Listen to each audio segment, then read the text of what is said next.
اللہ کی شان یاد رکھو، تم اللہ سے اپنی حیثیت کے مطابق مانگتے ہو، پھر وہ تم کو اپنی شان کے مطابق نماز دے گا۔ قرآن کہتا ہے دلوں کے حال تم سے بہتر تمہارا اللہ جانتا ہے۔ قرآن جب تمہارا دل کسی کے گلے لگ کے رونے کو چاہے تو قرآن کو گلے لگا لینا۔ عشق کیا؟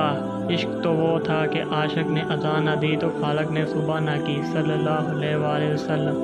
پاک محبت جب آپ آپس میں ایک دوسرے کے لیے دعا کرتے ہیں تو وہ پاک محبت ہوتی ہے۔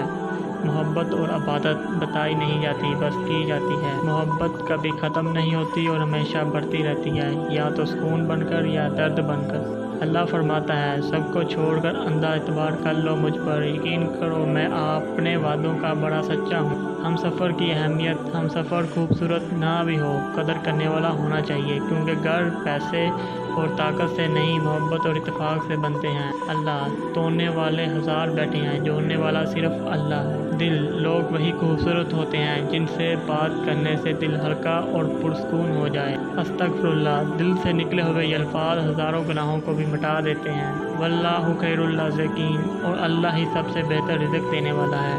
غریبوں کا حج، محمد صلی اللہ علیہ وسلم نے فرمایا میری امت کے غریبوں کا حج جمعے کی نماز ہے۔ اذان کی آواز، اسلام اتنا خوبصورت مذہب ہے کہ غور سے اذان کی آواز سننے سے ہی ڈپریشن دور ہو جاتا ہے۔ اللہ کو بتایا کریں اپنے دل کی کیفیت، اسے بتایا کریں کہ آپ کیا محسوس کر رہے ہیں، کتنی تکلیف میں ہیں۔ آپ یقین کریں وہ بہت پیار سے سنے گا، اور اس کے سامنے رو لینے سے ہی آپ کے دل میں سکون اترے گا۔ بے شک وہ دلوں کا ہمراز ہے۔